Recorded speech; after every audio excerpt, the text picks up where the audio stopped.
Tony Frost is one of Australia's leading professionals with an award-winning first career as a preeminent lawyer and chartered accountant advising top-tier Australian and multinational organisations and over 2 decades of professional experience at the partner level.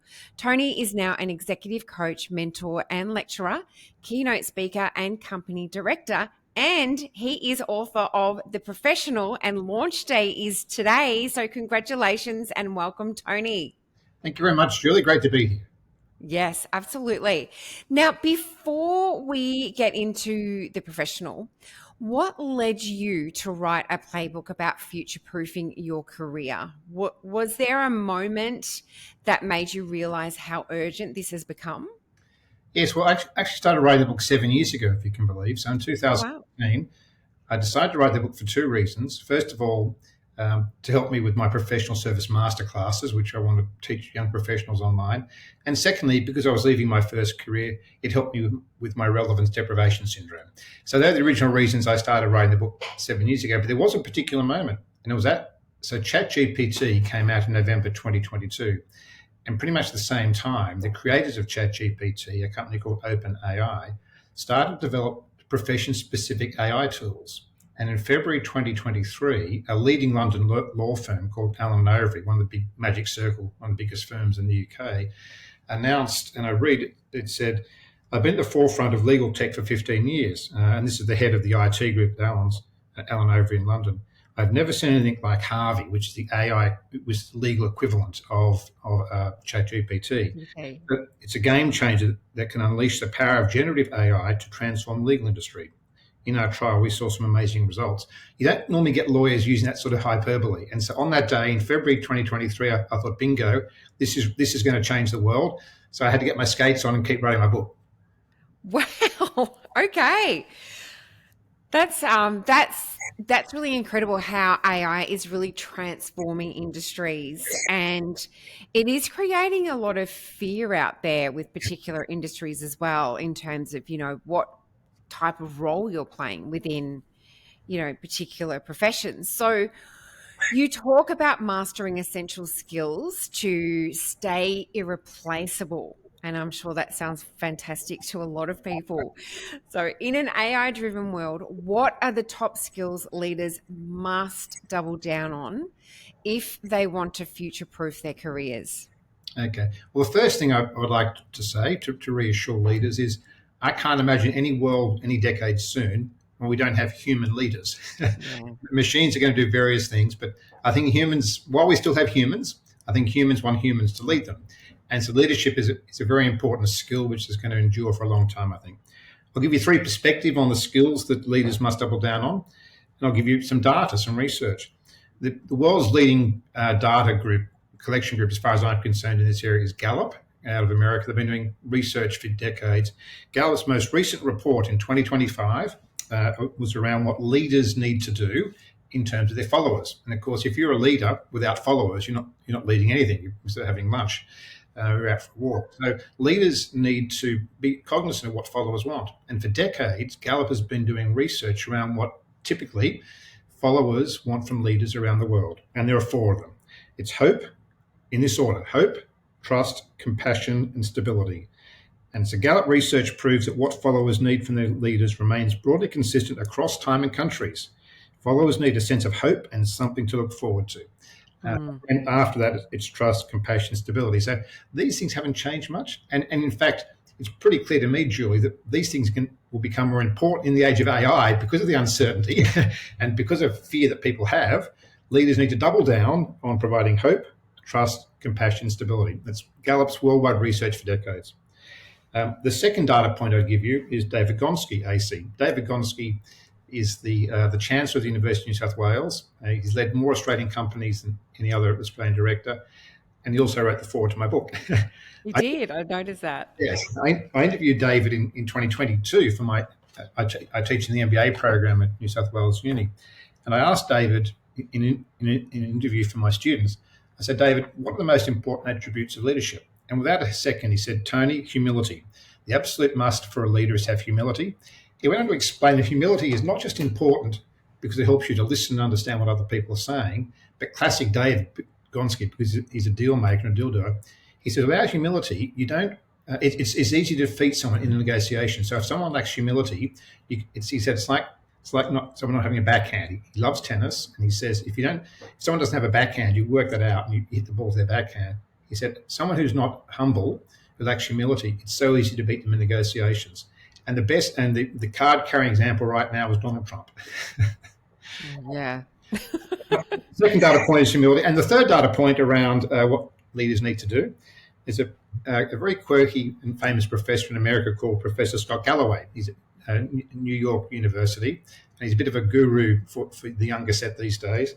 And I actually quote him in my book, and in a bit about AI in the book. And he says, so Professor Scott Galloway said that in the world today, if I could give my 13 and 16-year-old one competence that I think will stand the test of time, would be storytelling. The type of storytelling may not matter because the platforms people use to communicate may rapidly change. And so what Professor Galloway was tapping into was the age-old human desire to hear stories, ties back into hearing stories of hope and trust and compassion from leaders. So my third key skill for leaders is doubling down on their storytelling, appropriate stories at the right moment for their followers. Yes, yeah, I totally agree with all of that. And I find it really interesting because that all links back into being a really strong leader of self and really having that self-awareness and the ability to self-regulate according to who you're leading, Yeah. what's happening, which is something that I'm very passionate about. So, and the storytelling aspect, it just enables people to connect with you on a different level, I think, to really resonate with, where you've been, where they are, and it just really creates a really strong level of trust Yes. and connection. Yes. Yes. Yeah, absolutely. Now, I hear this so often in terms of, many leaders, many organizations think that soft skills are optional extras rather than the strong technical skills. But with AI taking over the technical skills, are leadership skills like emotional intelligence, adaptability, and strategic thinking becoming the competitive advantage? Yes, in a word, yes. Yeah. No doubt about that. And it's, it's disappointing the phrase soft skills has kept with us. In my book, I explain the origin of that term. And hilariously, it was the US Army. So in the 1970s, the US Army decided there were hard skills and soft skills. And they did some work in the 1970s and discovered that soft skills were very important. And the Army Command recommended they phase out the use of the word soft skills. But of course, it never happened. And the word soft skills spread from the US Army into US business around the world. And to this day, sadly, most people tend to use that expression. It's pejorative. People think it's sort of second rate. And so, Julie, in my book, of course, I reframe it. And so in my book, I've actually replaced the words hard skills and soft skills with prime capabilities and enablers. And I won't go down the rabbit hole to explain that too much now, but I'll come back to your specific question. The answer is absolutely. So what people still call soft skills are increasingly important. And once again, I have some data for you. So in 2024, the Australian CSIRO did a huge piece of research around, and the paper is called The Accelerated Demand for Interpersonal Skills in the Australian Post-Pandemic Labour Market. And so what the CSIRO was doing was looking at what was happening through COVID and the fact that unfortunately a lot of people weren't working as closely face-to-face with people as they used to do. But guess what? Employers are pushing back and saying, no, these skills are really, really important. And what the CSIRO did by looking at over 12 million Australian job postings, they found that the sorts of skills you mentioned, and in particular communication and collaboration skills, these skills have become even more important than they used to be before the pandemic. And all that's going to happen with artificial intelligence, it's going to ramp up that need for those skills. So anyone listening to this podcast should be well advised. There's plenty of data out there that employers are looking what we call soft skills. They're even more important than they used to be, and it will become even further entrenched in employers' minds as artificial intelligence takes hold. Yes, and I totally agree with you wholeheartedly. So in your experience, what mindsets are actually dangerous for leaders right now? And, my listeners are from a broad section, from corporate to, micros, small, and the larger private business. Yep. So what are the mindsets that will make them obsolete faster than what they realize? Okay, well, there's any number, but I'll give you four. The first one, keeping with the theme about artificial intelligence, the first mindset that will make them obsolete is to think that artificial intelligence is a passing fad. Yep. So anyone who's been in the workforce for a while realizes that fads come and go in management, and you decentralize and you centralize and you outsource and you insource and you offshore and you onshore, and those things come and go. Artificial intelligence is here to stay. So Bill Gates, the co-founder of Microsoft, declared that we are living in the age of artificial intelligence, and we certainly are. So it's ahead of steam about this. It is so. First thing will make you obsolete is to underestimate AI. The second key mindset that might cause you to be obsolete is to continue to engage in short-term thinking. The problem, not just for listed companies, but over the last few decades, the desire, the pressure from the share market for listed companies for quarterly results, pressure from boards on management to be always thinking about the short term. And David Gonski said in the interview, which I mentioned before, he said, Tony, boards have to, when you're on a board or in a senior position, you have to think about the long term. He described being on the board of Singapore Airlines and making decisions about buying planes, for many years or decades to come. So, second way to become obsolete is to engage in short-term rather than long-term thinking. The third way to become obsolete quickly is to have what I call the illusion of control. For a leader to think that they can live in some form of command and control environment and that they've got all the answers. The world was never really like that, and certainly with increasing complexity, which is the theme of my book, leaders have to realise that they need to be working with their teams, consulting, exploring clever ways to make sure you bring all the best ideas across a diverse and inclusive workforce to solve problems, and not pretend that they actually can control everything. And the fourth one I mentioned is a fourth area to become obsolete quickly is to think that you don't need feedback as a leader.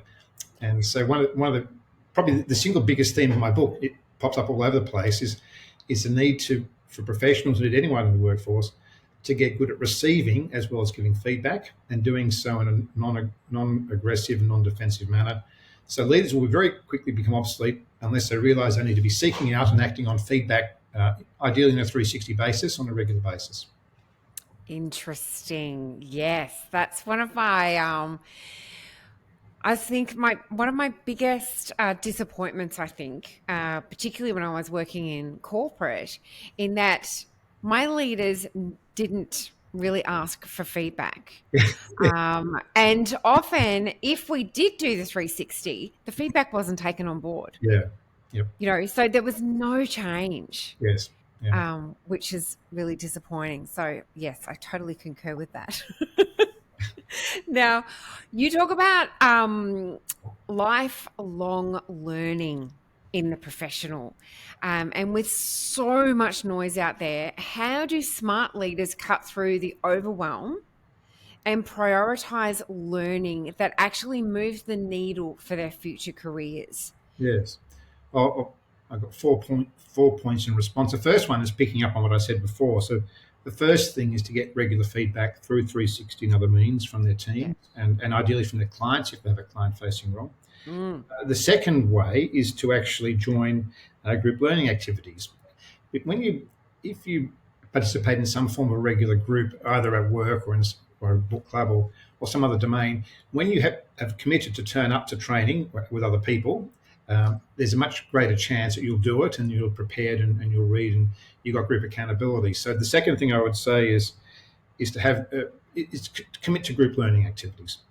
And the third way, the even better, next best way, is to volunteer to teach others. And so most people in the workplace these days, there's some form of training which is going on. It's easy to get junior people or outsource the training. But the best way for leaders to keep their learning up to date is and to motivate and mentor the next generation is to teach, and to pick up on whatever the job you're doing. No doubt there's technical developments, regular developments of some sort. Leaders should volunteer to lead a session on that for their teams and speaking in front of other people makes the self accountability. You don't look foolish or embarrassed. So learning the thing that you're about to teach is probably the best way to actually keep on top of what you need to know. And the fourth obvious thing to do is to schedule it in your diary. I mean, some people deal with their sleep and eating and gym problems by actually scheduling it. I mean, if you want to do something, put it in your calendar. Go to bed at this time, go to the gym at this time, and actually block things out. So ideally, you'd also put some time in your calendar each week or weekend or whenever it is that you've got learning, or read this or do that. So to schedule activities. Yes, I agree with that. Make it a priority. Yes. Yeah. How do you feel about reverse mentoring, like for leaders? Do you find that is something that works well? Oh yes, it's enormously powerful and beneficial, and of course, some leaders will ask for it, and typically Yeah. the junior mentee just loves the opportunity to be able to say things.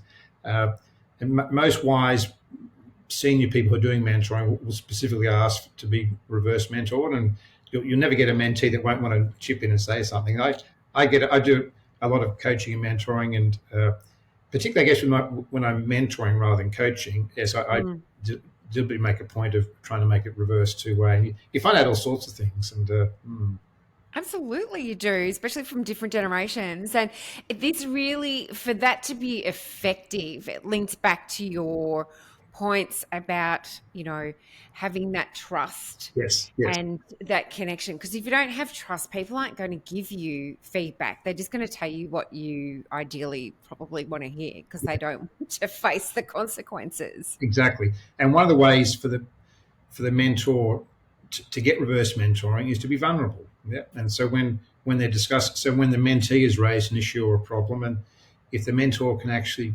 explain the things they've done well, the things they've learned, the mistakes they made, and regrets they had, or how they'd improved, if they let the mentee, the junior person, into their thoughts and feelings and the moments that they've struggled, that will show to the mentee that the mentor is happy to open up, and it would make it much more likely that reverse mentoring will be successful when the mentor asks the junior person for some tips and tricks and what's going on in the world, and how they could be a better person themselves, the mentor. Absolutely. So powerful. So, Tony, if someone is listening today and they're feeling overwhelmed and they're really worried that AI might replace their role or their relevance, what's the first move that they should make today to future-proof themselves? Well, of course, Julie, the absolute very first move is to buy my book and to go to the chapter called Prime Capabilities and Enablers. And what I've done here, I've got a 2x2 matrix. It's very simple. And I've replaced hard skills and soft skills with prime capabilities and enablers. And I say a prime capability is a key capability that enables an expert senior professional to add value to their clients by best servicing their needs and solving their problems. What you do now, or what you expect to do to solve the client's needs. Now, some of your podcast listeners may think they don't have clients, but the way my book is for people working in professional service firms and also in-house. And most people have got clients or customers, even if they're in-house somewhere. So the first thing I would say to future-proof yourself is figure out what is it, why are people paying you?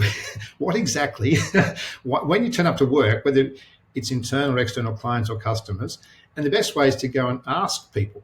And it's surprising how many people, professionals, don't actually go and ask their clients occasionally, where am I adding value? And I won't go into in length, but I have an anecdote in my book. I was doing some work for the New South Wales Bar Association, the group of barristers, the barristers body, and they paid me. I went around and spoke to a whole lot of senior solicitors about what they actually wanted from barristers, and the barristers were a bit surprised when I told them exactly. Yeah, right. Yeah, what the solicitors wanted from them. But the other thing I would say, this is critical, is figuring out what's a human. So what your clients want, what tasks are human tasks, and a human task is a function, a task the client wants done, which they want you to use AI, but they want it supervised. Yeah. So human task is any task which involves expert supervision of a machine. And so, for example, the chance of any lawyer being replaced by a machine anytime soon is, for anything of any significance, is low, because a typical client will want the lawyer to use AI to make sure that they've covered all bases. But the typical client wants a human with human domain, legal expertise, judgment, experience, wisdom, and insight, who can actually check, quite frankly, that the machine is telling the truth, and there isn't some gloss, some sort of secret knowledge or source, some update from the regulator. So, figuring out your prime capabilities and the human tasks that your clients or your customers want, which they expect you to use AI, because the adage now is you won't be replaced by a machine. You'll be replaced by another human who's using a machine. Yep. So Yeah. using AI, but figure out where you can add the value and what your clients want and expect you to do to supervise the best AI tools available in your trade or profession. Yep. I love it. Thank you, Tony. And I've loved chatting with you today on your launch day. And Yeah. I'll be sharing all the links on the show notes in terms of how people can get in contact with you and how they can buy your book and to future proof their careers. So thank you for being part of Leading You today. Okay. Thanks for having me, Julie. Been terrific.